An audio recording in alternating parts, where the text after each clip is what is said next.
औज़ु बिल्लाहि मिनश शैतानिर रजीम बिस्मिल्लाहिर रहमानिर रहीम। अच्छा बटू बच्चों, आज हम कर रहे हैं अक्टूबर नवंबर 2020 का पेपर, वेरिएंट 11 वेरिएंट 12। ठीक है, शुरू करते हैं बेटा। पेपर क्या बोल रहे हैं, शुरू करते हैं, आगे बढ़ते हैं। सवाल क्या है, पहले सवाल का सवाल बोल रहा है, a trader prepares financial statement each year. कि भाई एक ट्रेडर है जो हर साल अपनी फाइनेंशियल स्टेटमेंट बनाता है। ठीक है, what do these assist the trader to do. कि भाई ऐसी क्या चीजें हैं जो इसको हेल्प करती हैं, असिस्ट करती हैं। आ जाए बेटा, अगर मैं एक फाइनेंशियल स्टेटमेंट बना रहा हूं तो मुझे क्या चीजें मदद करेंगी। आ जाए ऑप्शन नंबर ए देखें, calculate the amount owing to credit suppliers. क्या मेरा मेन मकसद ये होगा कि अगर मैं एफएस बना रहा हूँ, अपनी एफएस बना रहा हूँ, तो क्या मेरा मेन मकसद यही होगा कि मैं क्रेडिट सप्लायर्स के अमाउंट निकालूं। ये मेरा मकसद तो नहीं होगा, क्योंकि ये सारी सप्लायर्स वाला काम जो है वो पीएलसीए में मैं करके आता हूँ। कैलकुलेट द कैश ड्राइंग्स, क्या सिर्फ मेरा मकसद ये होगा कि मैं कैश ड्राइंग्स निकालूं। नहीं भाई, यही मकसद नहीं होगा। Calculate the check the bank statement balance, कि भाई मैं बैंक स्टेटमेंट का बैलेंस चेक करूं, क्या यही मकसद होगा। नहीं भाई, ये मकसद नहीं होगा। एफएस की बात करें बेटा, एफएस फाइनेंशियल स्टेटमेंट को बोलते हैं, कंफ्यूज नहीं हो जाइएगा। अब आते हैं ऑप्शन नंबर डी पे, make decisions about the future. Yes sir, ये ऑप्शन जो है बिल्कुल सही है कि आपको डिसीजन लेने हैं अपने फ्यूचर के बारे में। तो make decisions about the future, कि मैं अपनी एफएस इसलिए बना रहा हूँ कि मैं चेक कर सकूं कि हाँ भाई प्रॉफिटेबिलिटी भी क्या है, मैं पिछले साल से कितना ग्रो हुआ हूँ, क्या मेरा बिजनेस एक्सपेंड हुआ या कम हुआ, तो मैं ये चेक करूंगा। तो option number D is the correct option. चले भाई, आगे आते हैं। सवाल बोल रहा है, what is an example of book keeping entry. Book keeping entry, what is not an example, sorry, what is not an example of book keeping entry. कि भाई एक बुक कीपिंग एंट्री की क्या एग्जांपल नहीं होगी। बुक कीपिंग एंट्री क्या होती है कि आपको डबल एंट्री पास करना, आपने अगर एक किताब में लिखी है तो दूसरी अकाउंट में पासिंग करना, वो वाली सारी चीजें। आ जाए बेटा, एंट्री नंबर ए पे है, option number A, an entry made in the bank column of the cash book for a check receive. आपको चेक रिसीव हुआ, वो आपने एंट्री बैंक कॉलम में डाल दी, यानी कि आपने पोस्टिंग कर दी। आपने कुछ चेक रिसीव हुआ, आपने बैंक कॉलम में डाल दी, तो सर ये तो आपका डबल एंट्री का पार्ट है। तो ये तो आपका यहाँ पर आंसर नहीं हो सकता, तो आपको आपने इस ऑप्शन को कर दिया एलिमिनेट, काट दिया। अब आते हैं बी पे बेटा, cost of goods purchased on credit entered in the suppliers account. कि आपने जो गुड्स परचेज किए हैं अपने क्रेडिट से, अपने कस्टमर, अपने वो से सप्लायर से, वो आपने उसके अकाउंट में सप्लाई एंड कर दिया, मतलब एंटर कर दिए। तो इसका मतलब ये भी डबल एंट्री का पार्ट है कि आपने उस चीज को पोस्ट किया है। तो ये भी आपका ऑप्शन सही नहीं होगा। Expenses paid during the year entered in the income statement. क्या एक्सपेंस जो आपने पे किए वो आपने इनकम स्टेटमेंट में डाल दिए बेटा, इनकम स्टेटमेंट में डाल दिए। इसका मतलब क्या है कि ये आपकी जो एंट्री है, ये आपकी ट्रांसफरिंग एंट्री है, ये आपकी ट्रांसफरिंग एंट्री है।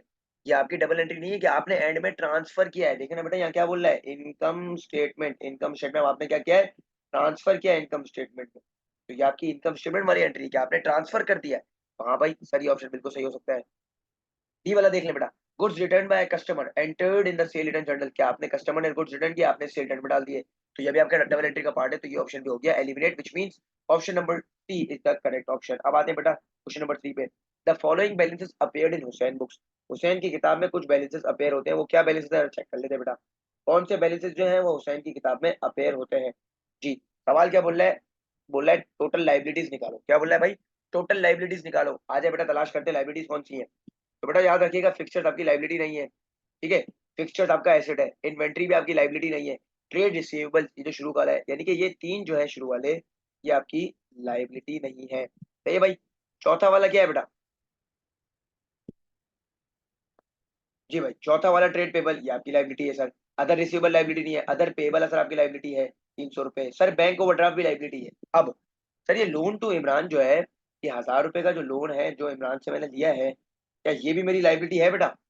यार 1000 रुपए का जो मैंने लोन दिया है, सॉरी इमरान को, क्या ये भी मेरी लाइबिलिटी है। नहीं, ये मैंने लोन दिया है, इमरान को लोन दिया है, लोन लिया नहीं है। अगर लोन फ्रॉम इमरान होता तो इसका मतलब ये लाइबिलिटी होती। अभी लोन टू इमरान है, तो उसका मतलब ये मेरा काम कर रहा है एसेट का, तो ये मेरा है एसेट। ठीक है बेटा, तो ये आपका यहाँ नहीं आएगा। तो आप यहाँ पर तीन चीजें प्लस करोगे, कौन सी, 4500 प्लस 300 प्लस 1400, तो आपके पास जो अमाउंट आएगी वो आएगी, चेक कर लेते हैं बेटा। 4500 प्लस 300, 4800, 4800 मतलब 1400 हमने कर दिया प्लस, तो आपका आंसर आ गया 6200, which means that option number B is the correct option. ठीक है बेटा, मेरे को लाइबिलिटीज निकालनी थी, बच्चा यार कंफ्यूज होगा। लोन टू इमरान में बेटा इमरान को दिया है एसेट है आपका, लोन फ्रॉम होता तो आपकी अलग बात होती। ठीक है, आ जाए फोर पे, what does the owner equity consist of. के ओनर्स की इक्विटी यानी कि ओनर्स की कैपिटल में क्या क्या चीजें होती हैं। आ जाए बेटा, the amount of money in the business bank account, कि एक बिजनेस बैंक अकाउंट में कितनी amount, amount of money in the business bank account, की जो बैंक में मेरा पैसा पड़ा हुआ है, क्या वही सिर्फ ओनर की इक्विटी है। नहीं सर, वही सिर्फ ओनर की इक्विटी नहीं, जो पैसा मेरे बैंक में पड़ा हुआ है वही सिर्फ इक्विटी नहीं है। ऑप्शन नंबर बी बात है, the amount owed by the business to the owner, कि जो अमाउंट बिजनेस जो है वो ओनर को देता है। क्या ये बात सही है बेटा? बिल्कुल बात सही है, कि मैंने अपने बिजनेस में अगर इन्वेस्ट किया है तो मैं बिजनेस मुझे ओ करता है ना कि मुझे पैसे देगा। तो ये बात इस बात में फिट हो रही है, the amount owed by the business to the owner. ठीक है बेटा, ये बात आपको समझ आ रही है। The total of assets owned by the business, not only total assets, assets का बहुत सारी चीजें होंगी, लाइबिलिटीज भी मैंने होंगी, तो आपके पास इक्विटी आएगी। तो ये आपका ऑप्शन एलिमिनेट हो गया, ए वाला ऑप्शन एलिमिनेट हो गया। डी वाला क्या है, the total of current asset less current liabilities, के करंट एसेट में से करंट लाइबिलिटीज को कर दो माइनस। तो बेटा इसका आंसर आपको जो आएगा वो आएगा वर्किंग कैपिटल का। अगर हाँ हमें तो बात करनी है इक्विटी की, तो ये वर्किंग कैपिटल की बात नहीं करनी, तो यानी कि ये ऑप्शन भी हो गया एलिमिनेट, कि the amount owed by the business to the owner, कि बिजनेस को ओनर को पैसे देने थे, वो सारी उसकी इक्विटी का पार्ट होगी, कि वो उसको पैसे मिलने थे जो उसने अपने बिजनेस में लगाए हैं। अब आए बेटा, विच पांचवे में, which entries did Sally make to record the following transaction. सवाल क्या बोल रहे हैं, सेली किस तरह किताबों में रिकॉर्ड करेगी। इस तरह के सवालों में आप क्या रिकॉर्ड कंज्यूम, आपने आपको क्या वो एस्टिमेट कर लेंगे, यानी कि अपने आप को अभी अज्यूम करेंगे कि आप सेल। ठीक है बेटा, जरा सुनिएगा। Rashid a credit customer return damage goods, Rashid एक क्रेडिट कस्टमर है, उसने मुझे डैमेज गुड्स रिटर्न कर दिए। इसका मतलब मैंने क्या होगा बेटा, मैंने उसको किए होंगे, मैंने उसको सेल्स किए होंगे बेटा। तो जब वो रिटर्न करेगा तो वो क्या हो जाएगा, सेल्स रिटर्न। बिल्कुल सही है, ये तो बात हमें समझ आती है कि जब वो रिटर्न करेगा तो हो जाएगा सेल्स रिटर्न। अब बोल रहे हैं सेल ही किस तरह रिकॉर्ड करेगी, तो सेल ही किस तरह रिकॉर्ड करेगी बेटा, सेल्स क्रेडिट होती है तो सेल्स रिटर्न क्या होती है, आपको बताया था मैंने, सेल्स रिटर्न हो जाएगी डेबिट, और राशिद क्या हो जाएगा बेटा, क्रेडिट। तो एंट्री कौन सी सही है, sales return credit Rashid debit. तो इसका मतलब option number C is the correct option, कि सेल्स है, सेल ही बेची बेटा, सेल ही के दिमाग से सोचना है। अगर राशिद बोलेगा तो राशिद के लिए परचेज रिटर्न है, तो अगर राशिद वाला सवाल होगा तो आप क्या लिखोगे, purchase return credit and sale debit. सवाल का आपको पर्सपेक्टिव देखना, सवाल पूछना क्या चाह रहा है, तो यहाँ पर option number C correct option है। अब आते हैं आगे बेटा, the following account appeared in the books of Mary, Mary की किताब में, सुनना बेटा और से सुनिएगा, मैरी की किताब है और अकाउंट है पॉल का। ठीक है, मैरी की किताब है, अब मैरी आप ये समझ लो कि मैरी आप हो, मैरी की किताब में पॉल का अकाउंट है।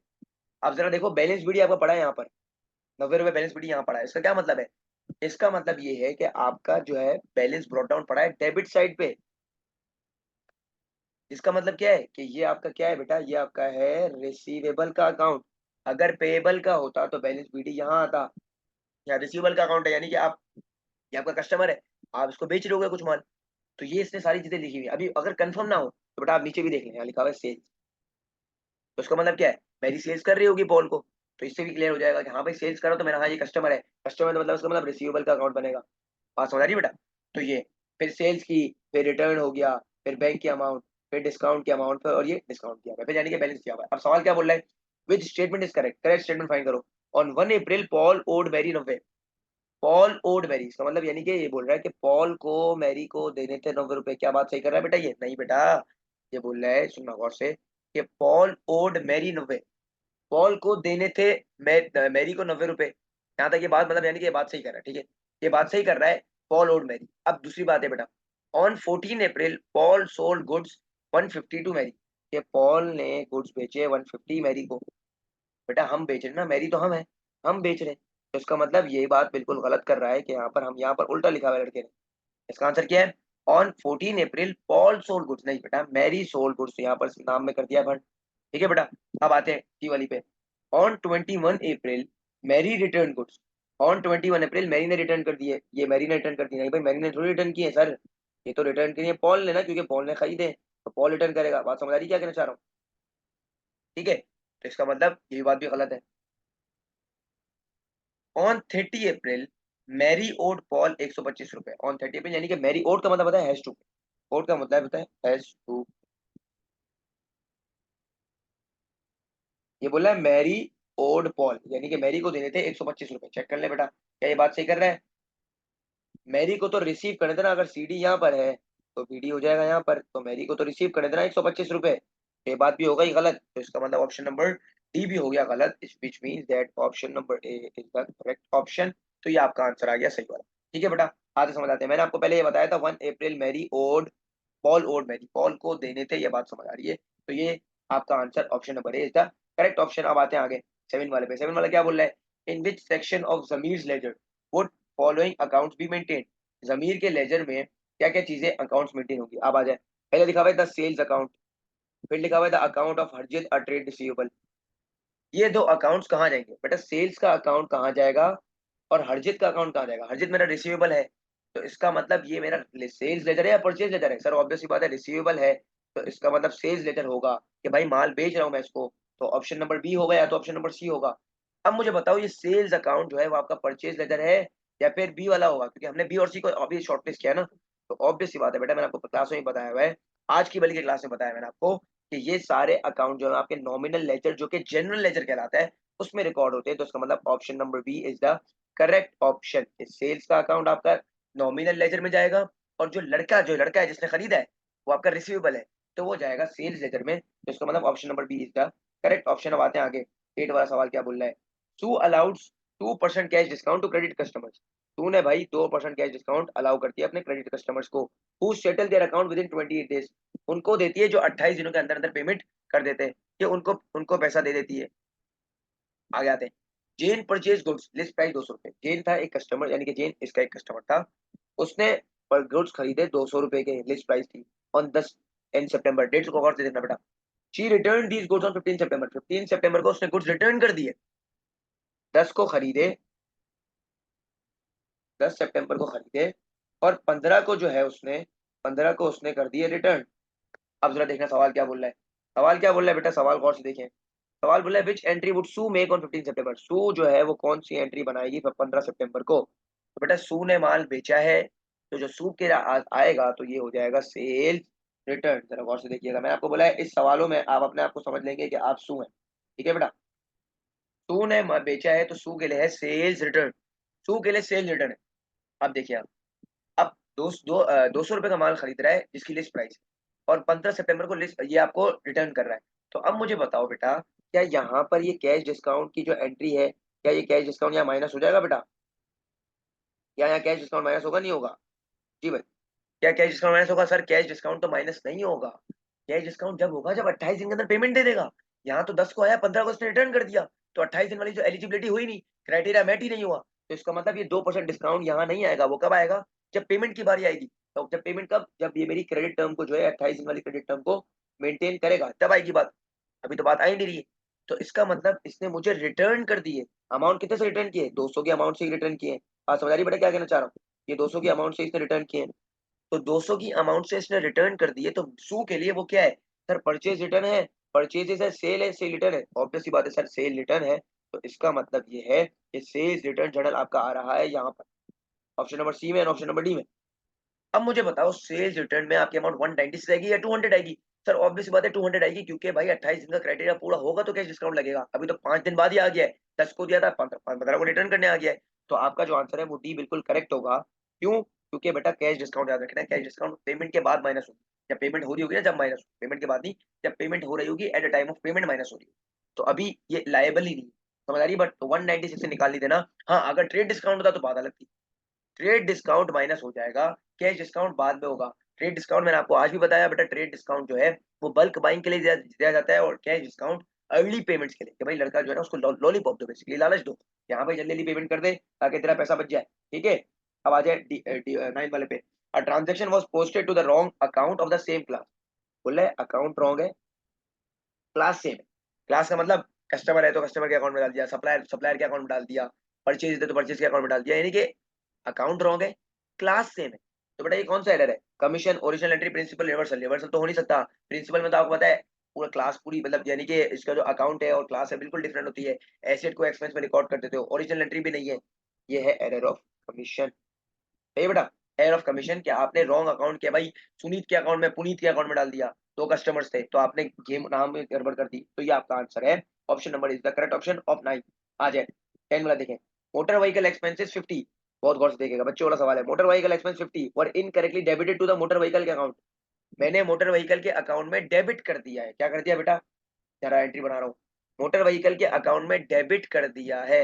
अब सही करने के लिए उसको खींच के निकालूंगा, खींच के निकालूंगा तो मोटर व्हीकल को कर दूंगा क्रेडिट, कौन से लिखते हैं पूरा पूरा, मोटर व्हीकल को कर दूंगा क्रेडिट, ठीक है बेटा। देख ले बेटा। और मोटर एक्सपेंसेस के अकाउंट में डालना है। मोटर व्हीकल सुन ले आपसे, motor vehicle expenses 50 were incorrectly debited to motor vehicle account. Motor vehicle के अकाउंट से खींच के निकालूंगा, इसको कर दूंगा क्रेडिट, इसको डेबिट करूंगा बेटा। मोटर रिपेयर्स एक्सपेंस को कर दूंगा, मोटर व्हीकल एक्सपेंस को कर दूंगा डेबिट। तो मोटर व्हीकल एक्सपेंसेस कर दूंगा DR। ठीक है बेटा, यहाँ तक बात समझ आ रही है? तो ये एंट्री बनेगी। तो motor vehicle expense debit, motor vehicle credit, which means motor vehicle expense debit and motor vehicle expense credit. तो ये आपका एंट्री नंबर ए, नंबर जो आपका ए है ऑप्शन वो सही है कि मोटर व्हीकल एक्सपेंस डेबिट हो रहा है 50 से and motor vehicle expense credit हो रहा है 50 से। तो option number A is the correct option कि मोटर व्हीकल के अकाउंट से निकाला, एसेट के अकाउंट से निकाला, एक्सपेंस के अकाउंट में पोस्ट कर दिया। Simple is that. तो option number A is the correct option 10 वाला। अब आते हैं बेटा 11 वाले पे। Kate calculated a draft profit 28,400। Draft profit क्या होता है बेटा? ये अभी प्रॉफिट करेक्टेड प्रॉफिट नहीं है, इसमें कुछ गलतियां हैं अभी। She later discovered the following errors. उसने कुछ एरर्स बाद में डिस्कवर किए। पहला एरर क्या है? Rent prepaid by Kate was understated by 1000।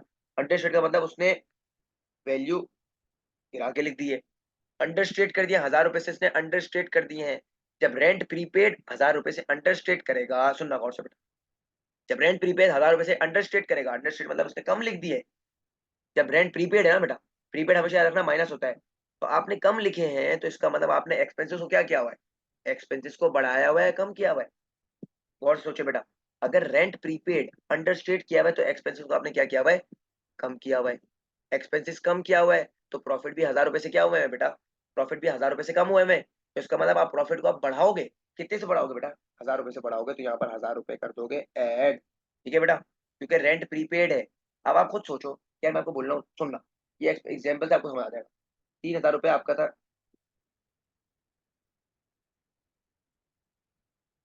इसको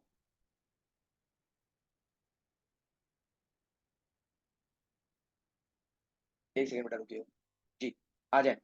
अब आपको मैं बोल रहा हूँ तो बेटा 3000 रुपये, गौर से देखिए, 3000 रुपये आपका रेंट है, समझे? और आपने उसमें 1000 रुपये प्रीपेड कर दिया, ठीक है? तो इसका मतलब अब आप 2000 रुपये रिकॉर्ड करोगे। ठीक है, 2000 रुपये रिकॉर्ड करोगे। अब आपने यहाँ पर अंडरस्टेट कर दिया, ये लिखा ही नहीं है, यहाँ पे कम लिख दिया है। जब कम लिख दिया है तो एक्सपेंसेस क्या हुआ है बेटा? एक्सपेंसेस को आपने आपने बढ़ाया हुआ है, कम किया हुआ है? जब आपने कम लिखे में, आपने देखो देखो ना, 2000 रुपये लिखने थे, आपने समझे यहाँ पर लिख दिया फॉर एग्जाम्पल 500 रुपये। भैया आपने यहाँ पर 3000 लिखा, 3000 माइनस 500 कर दिया। ठीक है बेटा, माइनस 500, तो इसका मतलब आता है 2500। तो आपने जब कम लिखा है तो आपने एक्सपेंसेस को बढ़ाया हुआ है। एक्सपेंसेस को बढ़ाया बढ़ाया हुआ है तो प्रॉफिट को आपने कम किया हुआ है। सही करने के लिए आप तो क्या कर दोगे? जब बढ़ाओ लिखोगे तो प्रॉफिट आपके हो जाएंगे ओवर स्टेट, प्रॉफिट बढ़ जाएंगे। तो आपने प्रॉफिट को 1000 रुपये से यहाँ पर बढ़ा दिया है। ठीक है बेटा, अब आते हैं एंट्री नंबर 2 पे। ये वाला आपको हो गया। एंट्री नंबर 2 क्या बोल रही? Closing inventory was understated by 1500। Closing inventory को अगर 1500 रुपये से अंडरस्टेट कर दिया, मैंने बताया था डायरेक्टली प्रोपोर्शनल वाला सीन। अगर क्लोजिंग इन्वेंट्री को 1500 रुपये से कम कर दिया है, 1500 रुपये से कम कर दिया तो कॉस्ट ऑफ सेल को बढ़ा दिया है। सही बेटा, कॉस्ट ऑफ सेल को अगर कॉस्ट ऑफ सेल को बढ़ा दिया तो जीपी को भी कम किया हुआ है और आपने नेट प्रॉफिट को भी कम किया हुआ है। सही करने के लिए क्या करोगे बेटा? नेट प्रॉफिट को बढ़ा दोगे, कितने से? 1500 की अमाउंट से आप बढ़ा दोगे। तो आपके पास क्या ऑप्शन आ जाएगा? 1500, तो आप क्या करोगे? 28,400 प्लस 1000 प्लस 1500, तो 28,400 प्लस 1000, 28,400 प्लस 1000, 29,400, 29,400। तो ये आ जाएगा 30,400 और 30,900। तो विच means that option number D is the correct option. ठीक है बेटा, what was the corrected profit? Corrected profit की गेम समझना। और ये प्रीपेड वाला मैंने आपको प्रॉपर क्लियर कर दिया है कि प्रीपेड में माइनस क्या होता है और वो सारी चीजें क्या होती है। और अक्रूड की भी मैंने आपको एग्जांपल दे दी है। अब अक्रूड में बेसिकली क्या होता है कि अक्रूड ना बेसिकली आपको मजीद आपकी एक्सपेंस को बढ़ाता है, प्रीपेड कम करता है। Simple is that. ठीक है बेटा, अब आते हैं आगे। A trader bank statement showed a credit balance of 29,440. The following items had not been entered in the cash book. कुछ आइटम्स थी जो मैंने कैश बुक में एंटर नहीं की थी।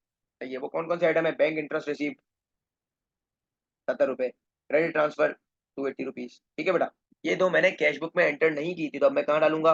अब मैं डालूंगा सर इसको अपडेटेड कैश बुक में, यूसीबी में डालूंगा। What was the debit balance in the cash book before it was updated? बोल रहे हैं अपडेट होने से पहले, अपडेट होने से पहले कैश बुक का डेबिट बैलेंस क्या था? अब देखना बेटा, बहुत आसान सवाल है। मैं यहाँ पर आपको बताऊँ कैश बुक, ठीक है बेटा, कैश बुक बना लेते हैं। अब मुझे बताएं बेटा कैश बुक का बैलेंस क्या साल का शुरू में पड़ा हुआ है? जी पड़ा हुआ है सर। क्रेडिट बैलेंस पड़ा हुआ है, देखें क्रेडिट बैलेंस पड़ा हुआ है। ये बेटा क्रेडिट बैलेंस पड़ा हुआ है आपके पास, कितने का पड़ा हुआ है क्रेडिट बैलेंस? आपके पास पड़ा हुआ है 2940 का। कितने का पड़ा हुआ है? 2940 का आपके पास क्रेडिट बैलेंस पड़ा हुआ है। ठीक है, तो इसका मतलब यहाँ लिख दूंगा बीडी। बीडी आपके पास पड़ा हुआ है 2940, 2940 का आपके पास बीडी पड़ा हुआ है। अब आपके पास बैंक इंटरेस्ट रिसीव हुआ है जो अब कैश बुक में नहीं आया है, तो जब अपडेटेड कैश बुक में आएगा तो ये आपके अपडेटेड कैश बुक कोड में डेबिट आएगा क्रेडिट आएगा? सर ऑब्वियस बात है, बैंक इंटरेस्ट रिसीव हुआ है तो यानी कि मेरा पैसा प्लस हो रहा है। 70 आ जाएगा इधर, जहां तक हमें बात समझ आती है। 70 आ गया इधर, खूबसूरत सा लिख देते हैं बेटा 70, इसके नाम से बैंक इंटरेस्ट के नाम से। फिर क्रेडिट ट्रांसफर हुआ है। क्रेडिट ट्रांसफर का मतलब एक कस्टमर ने आपको पैसे भेजे हैं तो ये भी इधर आ जाएगा 280 रुपीज। तो 280 रुपीज आपका बैंक जो है क्रेडिट है, एक सेकंड बढ़ जाएगा, तो ये आ जाएगा क्रेडिट ट्रांसफर सीटी। ठीक है, मैंने शॉर्ट फॉर्म लिखा है। तो अब आप सही निकालने के लिए क्या करोगे? बोल रहा है what was the debit balance in the cash book before it was updated. तो अपडेट होने से पहले क्या बैलेंस आएगा? सिंपल सिंपल है बेटा, 2940 में से 70 माइनस करोगे, 280 माइनस करोगे, जो आपके पास बैलेंस आ जाएगा वो आपका सही करेक्टेड बैलेंस है। जो पुराना वाला बैलेंस है कि इतना मसला चल रहा था बेटा, 2940 minus 70 minus 280, which means that 2590 is the correct option, यानी कि option number A is the correct option के 2590 आपका आ रहा है इसका बैलेंस 2590। ठीक है बेटा, ये बेटा यहाँ तक बात समझ आ रही है? क्लियर हो गया कॉन्सेप्ट? अब आते हैं आगे। अब आगे क्या बोल रहा है बेटा? अच्छा बेटा एक और चीज है, यहाँ पर मैंने लिख दिया, आप लोग कंफ्यूज हो जाओगे। ये यहाँ बताओ 2590, यहाँ सी डी तो वहाँ बी डी, बी डी के तौर पर मैंने लिखा था। अब आते हैं बेटा आगे, आगे सवाल क्या बोल रहा है? सवाल देखिए क्या बोल रहा है, what is the purpose of preparing a sales ledger control account? Sales ledger control account के बनाने का पर्पस क्या होता है? मेन पर्पस क्या होता है बेटा? इररिकवरेबल डेट्स को आइडेंटिफाई करना? नहीं भाई, वो मेन मकसद थोड़ी होता है। To make fraud more difficult, जी में ये मकसद होता है कि हाँ यार सेल लेजर में चेक करता हूँ, हाँ यार इस बंदे ने 100 इसके अकाउंट के सारे पैसे आ चुके हैं। Sales ledger control account basically total receivable का अकाउंट। तो आपके जितने भी अलग-अलग इंडिविजुअल वाले रिसीवेबल है ना, उनकी टोटल अमाउंट जो है वो सेल लेजर कंट्रोल अकाउंट में वो टोटल बन के आई। तो आप पकड़ लोगे अच्छा यार यहाँ पर ये अमाउंट जो है यहाँ नहीं आ रही, तो इसका मतलब यहाँ डंडी मारी गई है, तो आप यहाँ से फ्रॉड्स को इजीली आइडेंटिफाई कर सकते हो। फ्रॉड्स को इजीली आइडेंटिफाई कर सकते हो, तो ये चेक करते हैं क्या चल रहा है। तो फ्रॉड्स को आप इजीली आइडेंटिफाई कर सकते हो। ठीक है बेटा, अब ऑप्शन नंबर सी देखें। ऑप्शन नंबर सी क्या बोल रहा है? To provide the total owe to trade payables. Trade payables को, ट्रेड पेबल्स के लिए तो सेल लेजर होता ही है ना, वो तो परचेज लेजर कंट्रोल अकाउंट होता है। तो ये तो बात बिल्कुल गलत है। To show the total of cash and credit sales, cash sale तो आते ही नहीं ना भाई, क्रेडिट सेल आती है, तो इसका मतलब option number B is the correct option. ये हाइलाइटर मजे का नहीं लग रहा, इसको घटाओ, ज्यादा हो चुका। ठीक है बेटा, to make fraud more difficult. अब आते हैं आगे। तो ये बड़ा आसान सवाल था, खूबसूरत सवाल हो गया, कोई मसले वाली बात नहीं। अब आ जाए, George is preparing his purchase laser control account, कि वो परचेज लेजर कंट्रोल अकाउंट अपना बना रहा है।